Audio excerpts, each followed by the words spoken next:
Hey, a rare Friday edition of Village Vice, but you know what? You may just binge on the weekend. It may be a different day of the week. So, look, we appreciate you tuning in whenever you're tuning in. He is Zach Blackerby.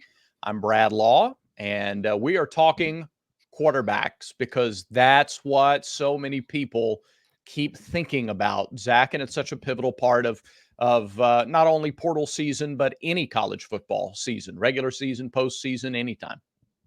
Yeah, at any level, right? Everybody's Yeah. obsessed with quarterbacks, and rightfully so. It's such a huge part of a team's successes and failures. So, yeah, people are rightfully interested in what Auburn's going to do at quarterback. I read the comments, Zach, against my better judgment and against your advice. I read every comment. And I appreciate, we appreciate everybody watching and commenting, but I saw a few on a recent video talking about Payton Thorne.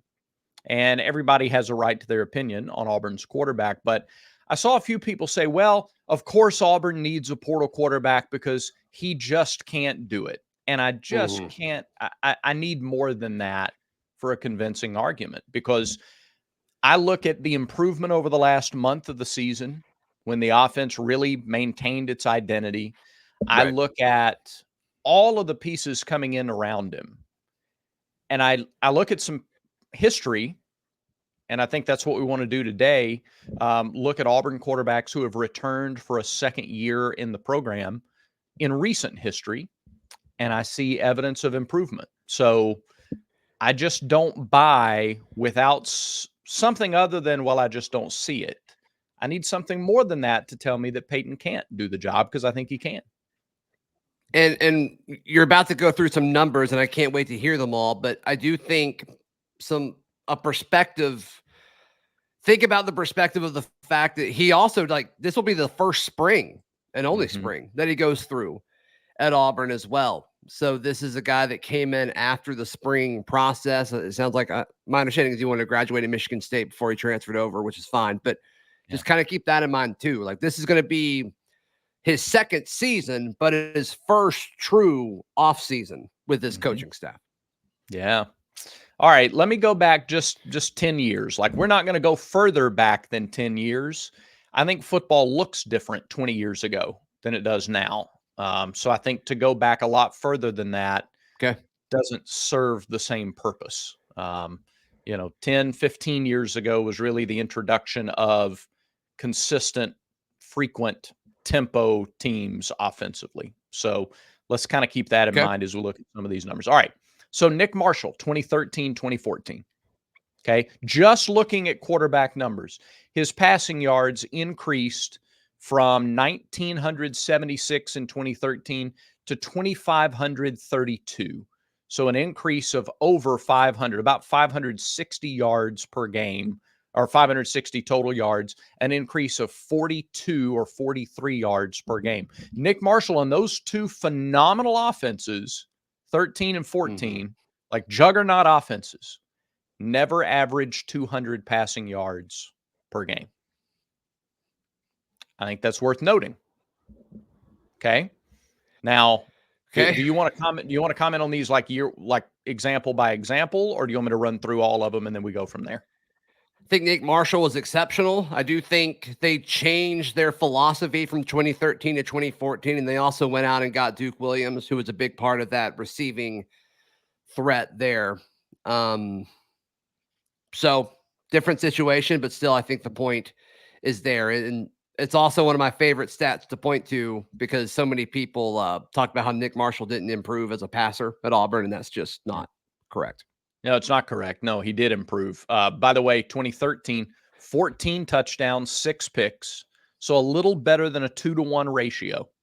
2014, 20 touchdowns, 7 interceptions. 6 more touchdowns, only 1 more interception, nearly a 3-to-1 ratio. Absolute objective improvement from year 1 to year 2. Yeah. Once again, different style of offense. So, I think that matters, but they felt comfortable doing that because of Nick Marshall's ability to grow as a passer. Sure. Yep. All right.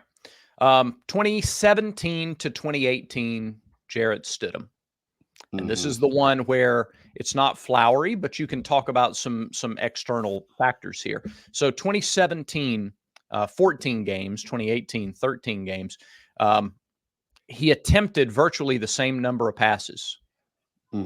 One less game in 2018. 370 attempts 2017, 369 attempts in 18. So one more game, one fewer pass attempt, 22 fewer completions year one versus year two. Touchdowns exactly the same, 18 both years.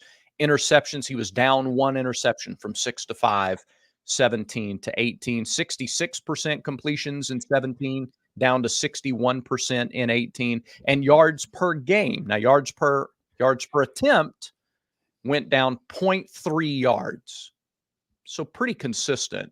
And then yards per game, Auburn or Jarrett Stidham passed for 11 fewer yards per game his second year than his first year. Now, I think when you look at all the context of that, Brad, and you also think about, well, he lost Kerryon Johnson, SEC Player of the Year. He lost, if I remember correctly, he lost virtually his whole offensive line. Braden Smith being the main one, if I remember that correctly, that timeline correctly. And the offense wasn't the same. The offense didn't click like it did in 2017. Also, Auburn's defense took a big step back from 2017 to 2018. And so field position, I'm sure, was impacted by that, as well as total opportunities per game. So the fact that it was close is actually pretty remarkable.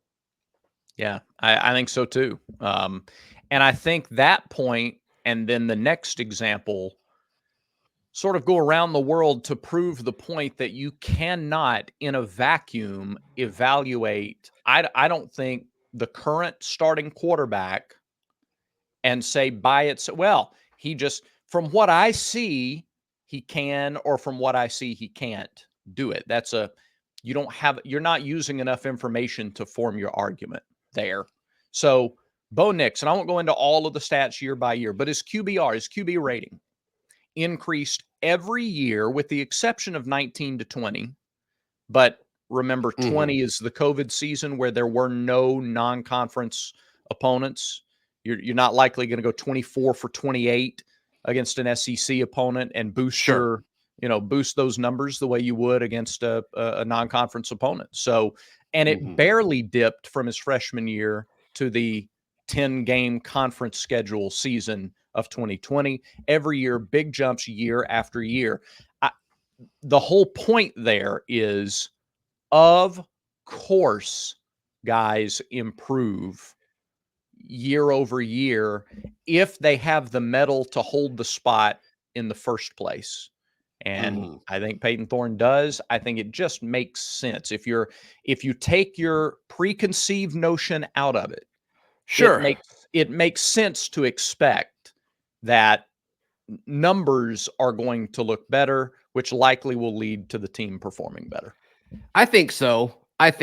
And also, I don't think Payton Thorne needs to be the best quarterback in the SEC for Auburn to win 8, 9, 10 games next year. I think on the road against Georgia, on the road against Alabama, I think that's pretty steep. I think every other game on this schedule is winnable. And if Auburn's defense can come close to what it did a year ago, and Auburn's offense be an average SEC offense, Auburn has a real path to winning 8 to 9 to maybe 10 games this upcoming season. And you're going to have to roll the dice on some things. You've got to finish out the transfer portal window. You've got to get some guys at certain positions that you really need. You need a starting corner, I believe. You need some strong defensive linemen that can play in that rotation, play a lot in that rotation. And you probably need 1 or 2 offensive linemen, you need 1 or 2 wide receivers. Like you got a checklist that you've got to run through. And then you also need some freshmen to not play like freshmen. And that's the whole benefit of having these 5 stars and high 4 stars is you hope that they can come in and play right away. So there's some variables here. There's no question about it. There are some variables here that Auburn need to work out in Auburn's favor. But yeah, I don't think Payton Thorne is a concern. And look, there's so much excitement about recruiting right now. And rightfully so. There should be. They're killing it. They're doing an outstanding job. If they went out and acquired a quarterback, the money needed to acquire the quarterback, they would not be able to do what they're doing elsewhere. Like you can't have both right now. And so that, I think that's something worth noting as well, Brad. Yep, I agree. And so we welcome the conversation. I just sort of, I got a little bit, I don't know the right word. I raised my eyebrow a little bit at the argument. Well, it just doesn't pass the eye test. Well, I don't know that he doesn't pass the eye test. If you watch, yeah, and the argument that I've heard most about him missing, like he missed Jay Fair on that wheel route to Texas A&M. That's the one that pops up the most, and that was a terrible throw. That was a terrible throw. Sure. But if you're gonna do that, you've got to bring up the ones that were beautiful throws that were dropped, or 50-50 balls that were that never went Auburn's way. It felt like this past season that Payton did the right thing with the football. So if you're gonna pick the worst thing, you've got to pick other things that he did well that he did not get help on. So it doesn't go both ways. You got to pick, you got to go all with all of it. Right. Your quarterback's not going to complete 90% of his passes. Like we gotta know that, right? 80% is Heisman like. 70% is eye popping. So you got to have a little bit of like baseball hitter perspective, where the best hitters in the history of the game got out 7 out of 10 times. Your quarterback is not going to be perfect. And I think you just said it wonderfully. If you point out the really bad, and there were bad, sure, that Texas A&M was bad, and the interception against Vanderbilt was, wasn't a bright moment. But if you're going to point those out, you have to give equal weight to the right throws, the right decisions. And I think the right far exceeded the wrong in 2023. Yeah. So we'll see. We'll see. Yeah. You ready for a little buy sell, Brad Law? I love buy sell time, and our friend Ross. There he is. Ross definitely takes care of us, and he can take care of you. Serving the Auburn area, locations in Auburn, Lake Martin, Fort Walton Beach, Florida. From Auburn, Lake Martin to the Emerald Coast of Florida. Contact Ross Kilpatrick with Exit Realty Anchor South for all of your real estate needs. Call him at 334-402-0028. All right, time for a little buy sell. New players, first-year players for Auburn last year. So I'm counting transfers and true freshmen. New players last year accounted for 66 catches in 2023. 2024 will have more receptions from first-year Auburn Tigers. You buying or selling? What was the number? 63? 66 is what I counted. 66. Yeah, I buy that. In fact, I'm in a hurry to get to Ross and buy that. Yeah. Okay. Yeah. Me too. Okay. Me too. I got some numbers next week, by the way. Okay. That will further cement that belief. We'll get into that next week. Yeah, there's going to be a big chunk of the offseason where I think it's going to be really fun to look at 5-star freshman wide receiver numbers at different places. I think that's going to be fun to do as well. I agree. All right, 4 players threw a pass for Auburn last season. Payton, Thorne, Robbie Ashford, Holden Gerner, and then Jarquez Hunter did as well. Right. Less guys throw a pass for Auburn next season. You buying or selling? That's tough because you could get into trick plays with some of these receivers. I will say trick more. Plays, and Auburn may carry an extra quarterback next year too. Yeah, I think the 3 quarterbacks throwing a pass, I may sell that, but you didn't ask that. You just said players, and I think with receivers, and I think that next year you see. So it's a little bit of a longer answer, but I expect next year's offense to be more inventive and more just fun, like generally sort of shallow fun to watch. And I think that means you're going to see the incorporation of some more fun stuff. And I think that includes more guys throwing the ball. Yep, I'm with you. I'm going to buy that. Yep. Or I guess I said less guys throw a pass, so I guess we're selling it. Less guys throw, right? Yeah, we'll sell we're that. technically selling it. Yeah, with how I worded it. All right, only 5 players recorded multiple sacks last season. Marcus Harris had 7. Jalen McLeod had 5.5. Eugene Asante had 5. Cam Riley had 2.5, and Elijah McAllister had 2. Everybody else had either 1 or 0. Yeah. More than 5 players have double-digit sacks in 2024. You buying or selling? I buy it. Again, I think with more explosiveness from the talent you have coming in the freshman class, Maybe you go get another guy who's somewhere close to McLeod in terms of explosiveness at the jack position. Yep, I buy it. I think you see. I think more explosiveness from the offense and the defense in year 2 under this coaching staff goal. is to be expected. That's the goal. The talent is trending up. The age may be trending down. And I think there's just going to be times where the talent pops. And I think there's going to be time where, like, okay, like, you know, it's just an age thing. I think we're going to kind of see both sides of the spectrum where it's like maybe we beat somebody we're not supposed to, and then maybe we drop one we're not supposed to. So we'll see. I'm with you. I think it's more. Seems like Jalen McLeod's coming back, so you feel like he'll get more than one sack. I think you feel good about Eugene Asante if he comes back, which it sounds like that's closer. He's closer to coming back than leaving. Yeah. Cam Riley, similar situation. I expect Cam Riley to come back. And so you're 3. You're at 3 right now. Yeah. Does Jason Jones get 1 or 2 next year? What happens with Rodgers? Can he take that next step?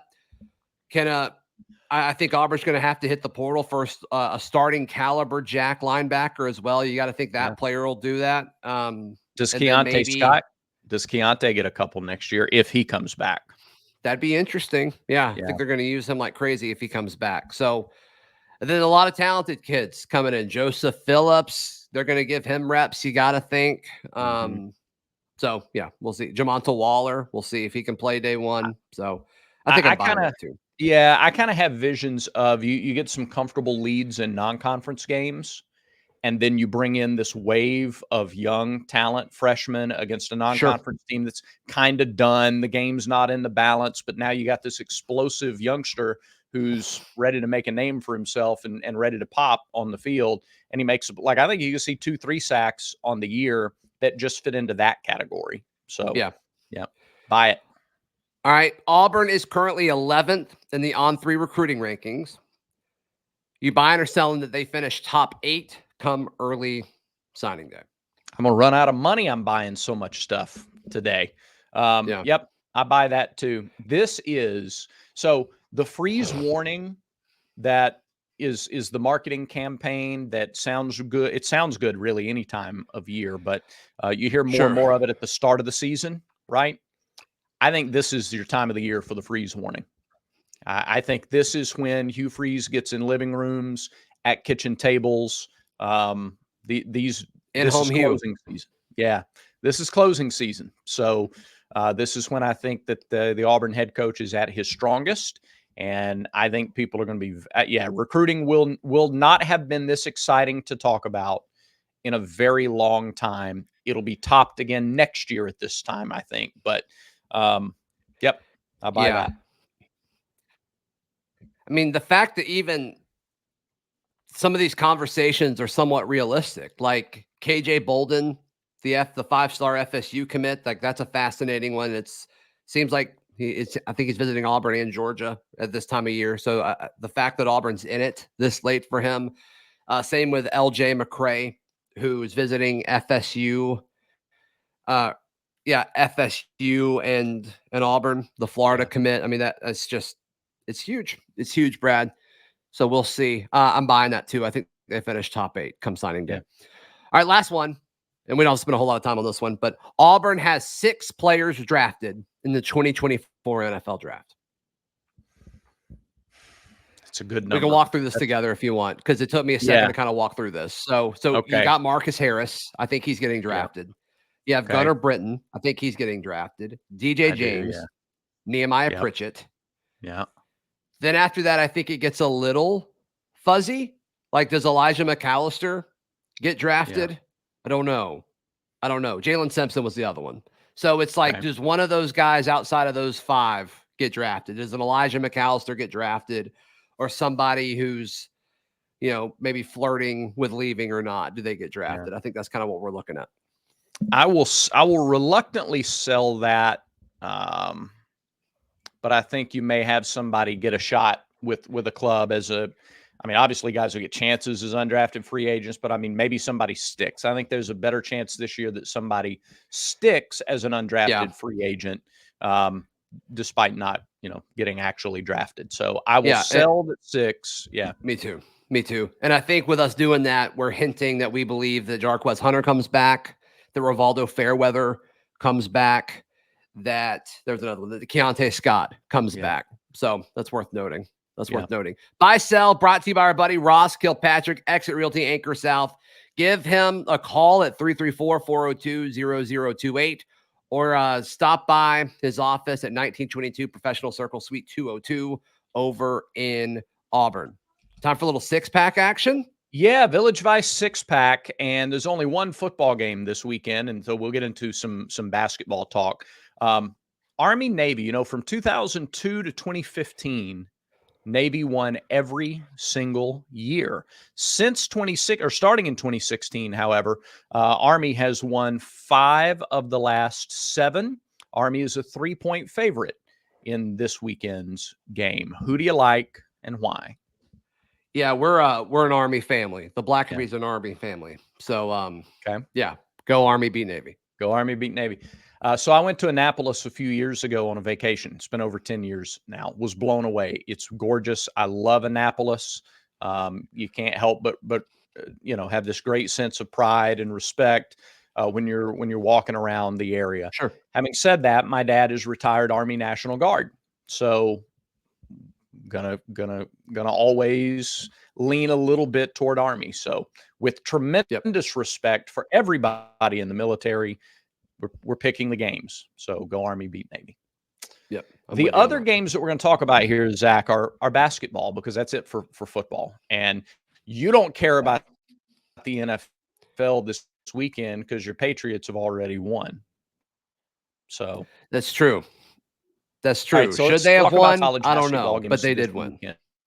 Okay. Yeah. But you still the feel, internet's failing you still feel me, good about the win, right? You take it. It's fine. Yeah. It just continues to raise the question of why was Mac Jones starting for so long? I'm going to quit talking now because we're overlapping.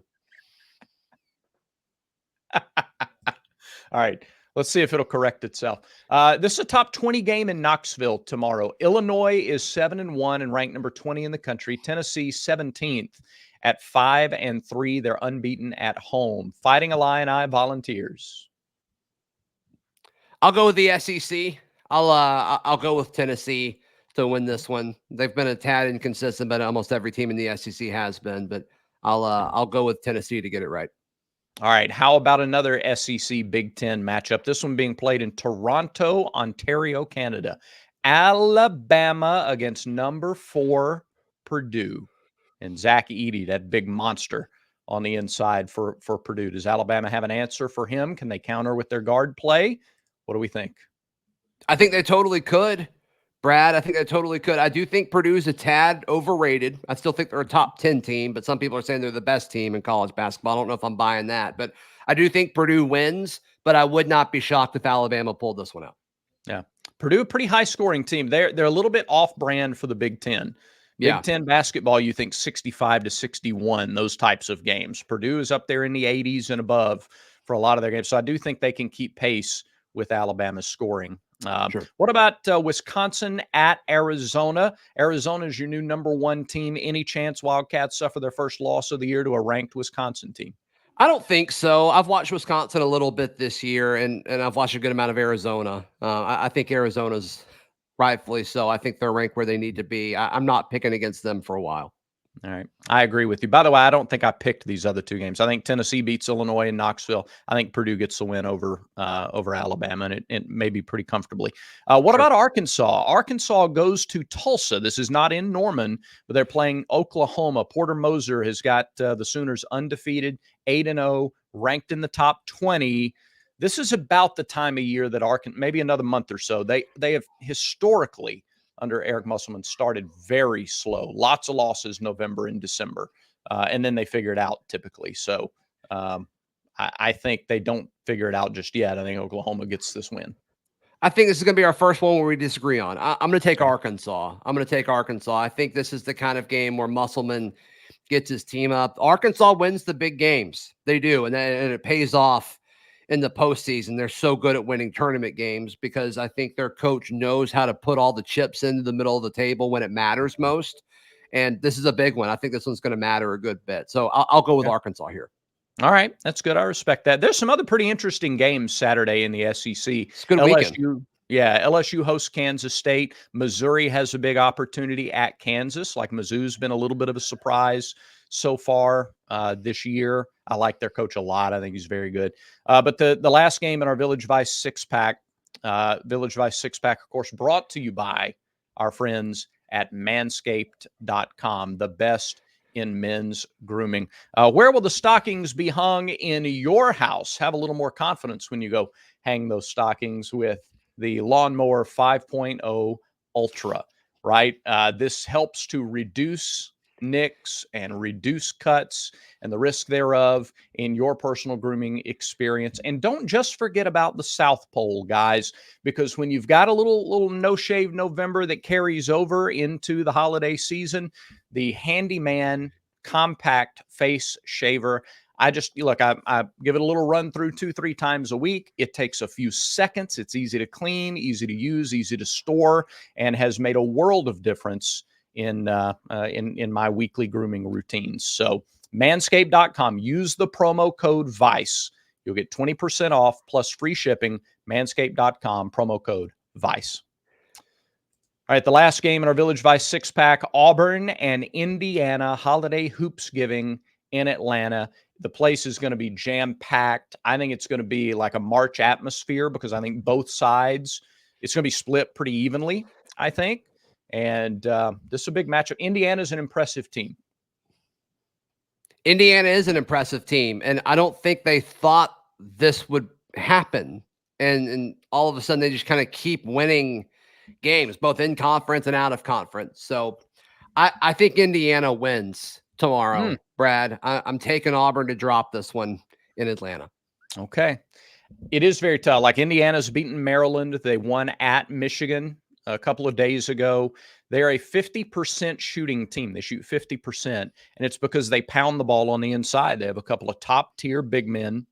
Auburn has some pretty good talent in that front court as well, and that's the matchup to watch. Jani Broome against the fives for Indiana. They take less than a quarter of their shots from three. So they're a pound it inside, drive it type of team. I just don't think Auburn shoots as poorly as it did against Appalachian State. And I like the pace and the depth that Auburn will try to utilize to make the difference in the end. Now, they could trail by double digits, and it wouldn't surprise me. But I think in the end, pace and depth are where Auburn has the advantages. And so I like the Tigers in Atlanta. One of the most important stats to follow in this game will be how many personal fouls does Jani Broome have. We saw this in conference play consistently a year ago when the opposing team had big, physical, imposing fives. Jani Broome would get foul, like he would commit a lot of fouls, and then you got to have him on the court Saturday to win this game. I think because of the style of play of both teams, I expect this game to take 2.5 hours. I think it's a foul fest, and look at free throw percentages maybe when it's all said and done. Good point. Yep, good point. I'm with you. All right, Brad, it's going to be a fun weekend of basketball for sure, and I always watch Army Navy as well as a lot of fans do. So I think that about does it for today's show, my friend. It does. Hope everyone has a great weekend. Remember, everyone has vices. Make sure Village Vice is one of yours.